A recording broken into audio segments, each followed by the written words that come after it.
Aujourd'hui, on va parler de quelque chose qui se fait très rare de nos jours, un V8 atmosphérique sans la moindre hybridation. I heard man when I chat and chit. I come through like what's good, these wigs getting split. Man better breeze than sprint, it's long if I choose to bite down on these pricks. X is a lyrical 4-4 and this, so make sure it's X that you wanna rally with. Oh, make a big man turn to a kid. Shout out scope and I'll splat out wigs. Never seen X's with your eyes closed, don't move past girls behind your eyelid. Bars and flows, check out their mixture. Tell them man can't handle the fixture. It's all funny games to the person saying it's all funny games. Get beat up and cocked out the picture. Must be. Bonjour à tous et bienvenue sur Infomotion, moi c'est Florent et aujourd'hui je vous parle de la Lexus LC Cabriolet qui malheureusement tire sa révérence à cause des malus. Alors déjà clairement en termes de look, elle ne passe pas inaperçue avec ses formes torturées dont on a l'habitude chez Lexus. Franchement pour moi c'est un des plus beaux cabriolets qu'il y a sur le marché actuellement. Niveau gabarit, la LC Cabriolet mesure 4,77 m de long pour 1,93 m de large et 1,35 m de haut. A noter quand même que l'avant est plus étroit que l'arrière. L'arrière est vraiment plus large. C'est quand même important de le savoir sur la route. Et d'ailleurs, une fois n'est pas coutume, on va commencer par parler du design arrière. On a un arrière vraiment massif avec les ailes bien galbées et surtout, on a les feux qui ressortent de la carrosserie qui accentue encore ce côté bien large. Franchement, ils sont très très beaux. Là vraiment, ça fait 3D, ça va très loin sur le côté, sur la partie basse avec les clignotants en bas. Le côté un peu miroir, vraiment, ils sont sublimes. Au centre, on a la caméra de recul juste au-dessus du logo. Alors, l'intégration, c'est pas ouf. Alors là, comme on est en noir, ça va. Mais bon, on a quand même le rond qui ressort. C'est pas génial quand même. Un détail que je trouve ultra cool à l'arrière, qu'on retrouve normalement que sur la partie avant, c'est cette forme encore de sablier qui est normalement la forme des calandres de Lexus. Et alors là, on le retrouve dans la carrosserie et franchement, c'est hyper cool. En bas, on a un extracteur d'air plutôt discret. Et juste ici, on a les feux de recul. Alors, il faut faire attention parce que quand on manœuvre, ils sont en bas. C'est pas hyper visible, mais bon. Au niveau du coffre, alors pour l'ouvrir, il faut appuyer sur le petit bouton là qui est caché à l'intérieur du phare droit. Et on accède au coffre qui, franchement, il est très décevant. On n'a que 149 litres de chargement. C'est rien, c'est une Twingo. Franchement, c'est pas terrible, hein. Alors ici, on a la série limitée Hokkaido qui était limitée à 80 exemplaires. Son inspiration vient des coulées de lave de l'île de Hokkaido, qui est une île japonaise volcanique. Au niveau du design extérieur, cette édition limitée comporte la capote rouge, les jantes noires de 21 pouces qui sont magnifiques, et tout ce qui est insert en noir au lieu d'être chromé. C'est vraiment très très très beau. Fermée comme ça, elle est vraiment magnifique. La capote est d'une qualité irréprochable. C'est vraiment sublime. À l'avant, évidemment, on retrouve la calandre signature en sablier. Évidemment, elle est vraiment très très belle. Légèrement courbée sur le capot pour que ce soit plus sportif. C'est sublime. On a la signature lumineuse de jour qui vient rattraper le bloc phare triangulaire qui a une forme hyper originale, que je trouve magnifique, et qui s'intègre jusqu'en bas avec les clignotants sur cette partie. Le tout avec un long capot plongeant qui est vraiment sublime. Et d'ailleurs, sous ce capot se cache le monstrueux V8 qui délivre une puissance de 464 chevaux couplée à une boîte automatique à 10 rapports. Sur le papier, ça donne très très envie d'aller se balader. C'est d'ailleurs ce qu'on va faire tout de suite. Je vous présente l'intérieur un peu plus tard.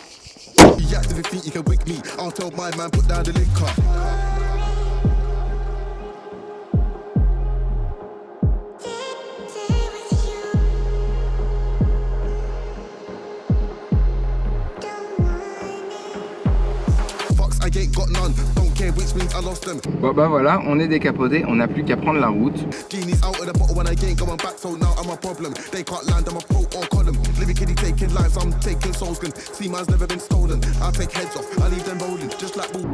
Alors évidemment sur la route, ce qui fait particulièrement plaisir, on se met en manuel pour vraiment en profiter au maximum.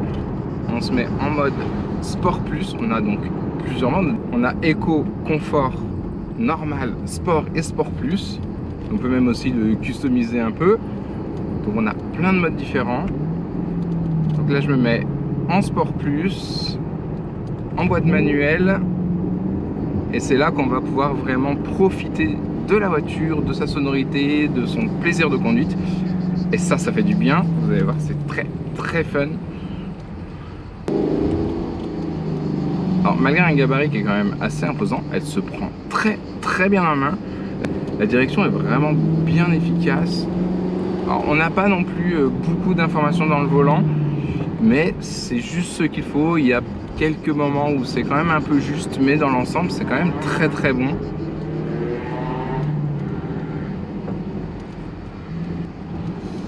C'est juste que dans les petits villages un peu serrés, il va falloir faire gaffe à l'arrière qui est, comme je le disais, plus large que l'avant. Mais bon, en général, ça va. Et là, dès qu'on appuie, ça chante.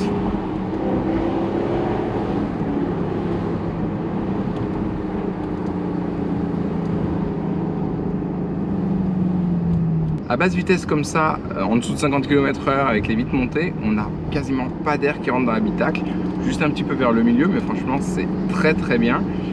À 90, bon c'est un peu plus présent, mais en vrai avec les vitres montées, même à 110, 130, ça reste ultra agréable.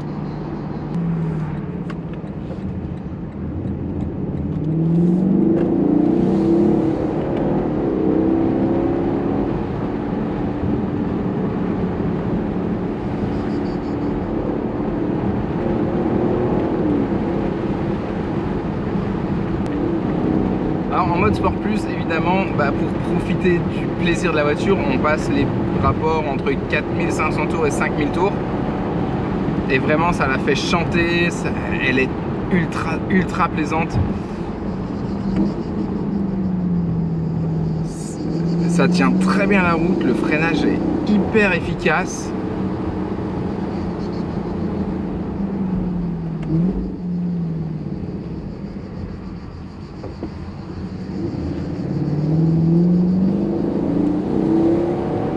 Vraiment, la voiture demande qu'à y aller, quoi.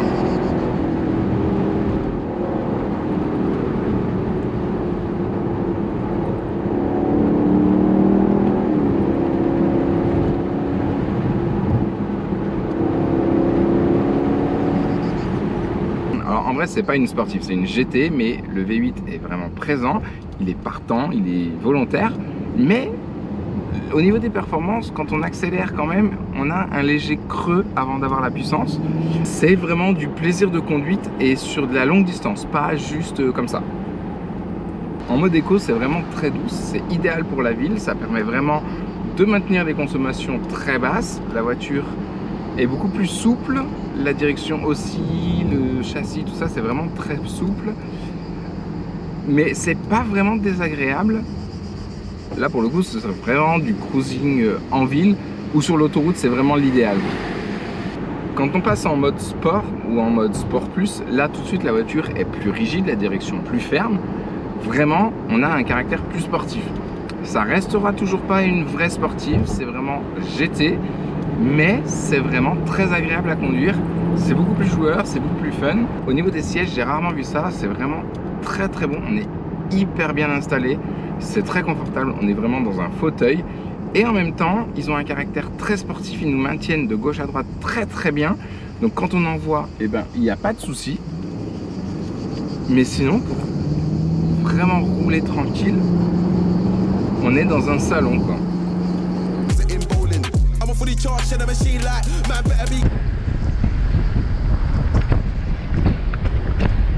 Alors clairement sur autoroute, l'idéal c'est de se mettre en mode éco, régulateur activé bloqué à 130 avec l'aide à la conduite, le maintien de voie. Alors c'est pas une conduite autonome de niveau 2, c'est vraiment un maintien de voie.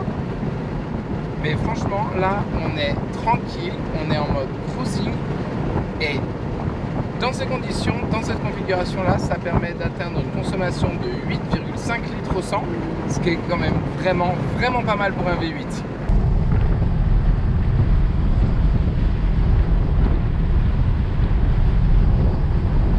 Et en plus, même à 130, avec les vitres relevées, franchement, vous voyez, alors il n'y a pas trop de vent, c'est ultra agréable. D'ailleurs, il y en a un peu ici, mais franchement, moi, là, je suis bien. Bon, alors, on va s'arrêter un moment, parce que vraiment, il faut que je vous fasse découvrir l'intérieur en détail, parce que oui, elle est agréable à conduire, oui, elle donne des sensations, oui, elle donne le sourire, mais vraiment, l'expérience de conduite, c'est aussi grâce à l'intérieur. Careful of me, I ain't just another MC. I'll spin your clock 360 degrees, flat line on set. Melody that to see, she got a rating. But watch that decrease, watch your whole team get smashed to pieces. Le premier détail, c'est le carbone moulé sur la porte. À bord, on retrouve le volant qui est un peu tristoun, un peu simplet pour un véhicule qui est à un intérieur quand même beaucoup travaillé.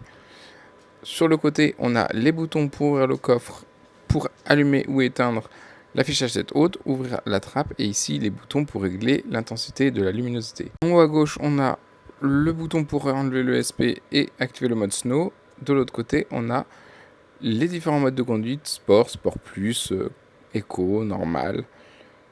Et ça change le design du compteur quand on passe en sport plus, en mode éco, etc. Il y a un truc ouf dans cette voiture, c'est quand on appuie sur ce petit bouton, regardez ce qui se passe sur l'écran. La pièce métallique qui est au centre se décale, et tout le compteur se décale et affiche d'autres informations. À droite, on a tous les raccourcis pour les aides à la conduite. Et derrière le volant, les petites palettes pour passer les vitesses. Elles sont assez grandes et elles tournent avec le volant. On a un volant à réglage électrique aussi bien en profondeur qu'en hauteur. À droite du volant, on a le bouton stop and start, les commandes de climatisation. Juste ici, la petite plaque qui confirme que c'est bien un exemplaire numéroté. On a ici le sélecteur de vitesse avec le auto hold, un lecteur CD à l'ancienne. Juste ici, on a un petit rangement porte-gobelet. Tout ce qui est commande de multimédia. Et ici, au centre, on a le pavé tactile qui lui permet d'aller naviguer dans l'écran. Alors, c'est pas hyper pratique, c'est pas hyper intuitif, hein. Franchement, c'est pas top.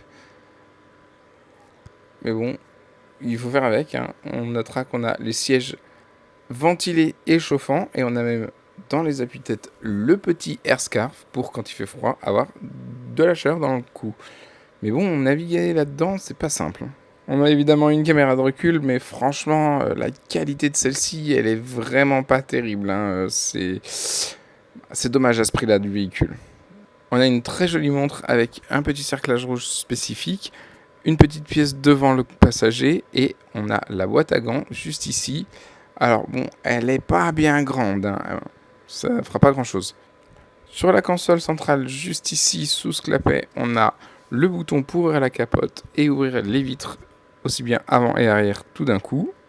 L'accoudoir, alors il faut tirer comme ça, appuyer sur le bouton pour pouvoir l'ouvrir. C'est franchement pas hyper pratique, c'est pas du tout intuitif. Sur le côté de la console centrale, on a une jolie poignée pour le passager. Les sièges sont juste sublimes et ils sont d'un confort, comme je vous le disais, c'est magnifique. On a le petit Lexus derrière. Un détail que j'adore, c'est la ceinture comme ça. On lève le siège et il va se pousser en avant pour laisser place aux places arrière. Alors, place arrière, bon, il y a peut-être 5 cm entre le dossier et l'assise de derrière. Donc bon, franchement, clairement, un enfant éventuellement peut se mettre, mais c'est pas franchement hyper confortable.